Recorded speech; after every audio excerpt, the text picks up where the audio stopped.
더불어민주당 박용진 의원의 비리 유치원 명단 공개가 엄청난 후폭풍을 낳고 있습니다. 남승환 변호사의 시사법률입니다. 남 변호사님, 일단 폭로 내용이 어떤 건지 좀 짚어볼까요? 네, 뭐 비리라고 하면 비리고 운영상의 문제다 이럴 수도 있는데 내용으로 봐서는 거의 비리에 가깝습니다. 뭐 페이퍼 컴퍼니를 설립해서 교비를 그쪽으로 갖다 쓴다든가 또는 뭐 은행 대출을 받아놓고 이자를 유치원 회계에서 지급한다든가 월급날에 자기 남편에게 급여 명목으로 돈을 지급한다든가 뭐 이런 것들은 뭐 양반이고 뭐 킹크랩을 사 먹고 홍어, 뭐 회, 뭐 주류 이런 것들을 사 먹는 등의 문제가 있을 정도였고요. 건강보조식품도 사고 뭐 백을 사고 이런 것들 큰 문제점들이 드러나서 크게 이슈가 되고 있습니다. 그런 것들을 다 교비로 샀다는 말씀인 거죠? 네, 교비라고 하는데 실제로 유치원 회계는 교비 회계라는 개념이 없다 보니까 유치원 회계라고 하는 게 정확합니다. 이게 뭐 일부 특정 유치원의 문제인가요? 아니면 어떻게 보면 전반적인 문제인가요? 네, 뭐 거의 전반적인 문제라고밖에 볼 수 없는데요. 2017년 기준으로 전국의 유치원 수가 6천여 개 정도 됩니다. 이 중에 30% 조금 넘는 곳을 감사를 했는데 이 감사받은 30% 넘는 곳 중에 91%에서 이런 문제가 발견됐다는 겁니다. 그런데 이 유치원은 국공립 유치원이 아닌 사립 유치원을 전제로 하고 있습니다. 그러니까 거의 대부분이 문제가 된 겁니다. 그런데 얼마 전에 그 학부모들이 낸 그 돈을 그 사립 유치원 원장이 뭐 자기 마음대로 갖다 썼는데 횡령죄에서 무죄 판결이 났던 걸로 기억하는데 그 판결 취지가 어떻게 됐었나요? 네, 이제 횡령죄가 설립하려면 이제 뭐 보관해야 되는 보관자의 지위가 있어야 되는데요.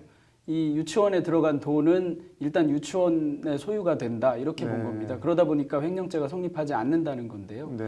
이게 사립학교법 이제 유치원은 사립학교법에 적용을 받는데 사립학교법에 적용을 받는 학교법인의 경우라면 이렇게 쓰면 이게 횡령죄로 처벌을 받게 되는데 유치원은 좀 독특해서 이게 횡령죄로 처벌받지 않는 문제가 있습니다. 뭐 어떻게 독특해서 그런 건가요? 유치원의 경우는 이제 사립학교법은 학교법인을 설립하도록 하고 학교법인의 회계와 교비회계라는 거를 엄격하게 구별합니다. 그래서 뭐 법인 회계에 해당하는 돈, 교비 회계에 해당하는 돈이 서로 넘나들 수 없게 돼 있고 교비 회계로 받은 돈이 학교법인 회계로 전출되거나 전용돼도 횡령으로 처벌합니다. 그런데 유치원의 경우에 한해서는 학교법인이 아니어도 설치 경영할 수가 있습니다. 그러다 보니까 유치원은 전부 개인 경영자가 거의 대부분입니다. 그러니까 법인 회계, 교비 회계 개념이 없고 아까 말씀드린 유치원 회계라는 것이 있을 뿐이어서 횡령죄가 성립하지 않게 되는 결과가 되었습니다. 실질적으로 뭐 회계 개념이 사실상 없는 거네요, 그러면. 네, 뭐 유치원 회계라는 걸 두고 있는데 뭐 따로 엄격하게 관리하기가 아주 어려운 회계가 돼버린 것이죠. 그러면 뭐 저 학부모들이 낸 학원비, 뭐 유치원비는 그렇다고 쳐도 국고 지원금 뭐 이런 거를 좀 갖다가 학원 운영과 상관없는데 쓰는 거는 문제 있는 거 아닌가요, 어쨌든? 원칙적으로는 보조금법, 보조금 관리에 관한 법률 위반이 됩니다. 그런데 보조금 관리에 관한 법률 위반이 되려면 그게 어떤 보조금을 어떻게 갖다 썼는지가 특정돼야 되거든요. 어떤 보조금을 용도로 받았는데 그걸 다른 용도로 썼다 이래야 되는데요. 이 보조금하고 그 소위 교비회계에 해당하는 유치원회계가 섞입니다.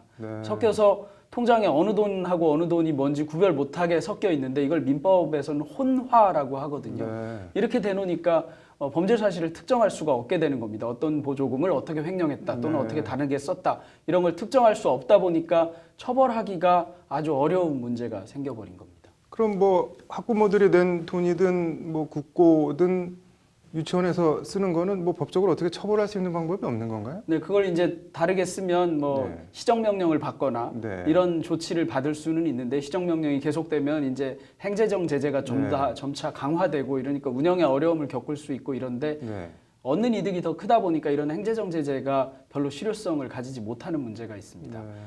아까 말씀드린 대로 사립학교법을 개정해서 유치원도 학교법인이 운영하도록 한다. 이렇게 개정하면 이제 법인에게 교비에게 구별이 생기니까 이거를 뭐 함부로 쓰면 처벌할 수 있게는 될 텐데요.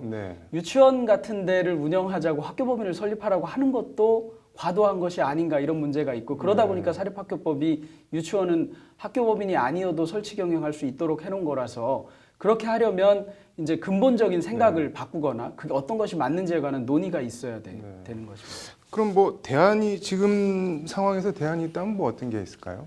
뭐 처벌을 하겠다라고 하면 처벌 규정을 만들어야 되는 것이고요. 처벌이 아니라 뭐 교화하거나 순화해서 어떤 다른 방식을 만들겠다 이러면 행재정적으로 인센티브를 주기도 하고 잘하는 데는 더 주기도 하고 이런 걸 만들어야 되는데 후자의 경우에는 시간이 많이 걸리고 네. 처벌 조항을 만드는 것은 처벌만 가지고 과연 해결될 것인가 하는 문제가 있어서 이제 입법 정책적으로 어떤 게 맞는 것인지 국민들의 법감정이 어디에 더 맞는지 이런 걸 따져서 결정해야 될 문제가 됩니다. 아무튼 뭔가 제도적 개선책은 마련이 필요해 보이네요. 오늘 잘 들었습니다.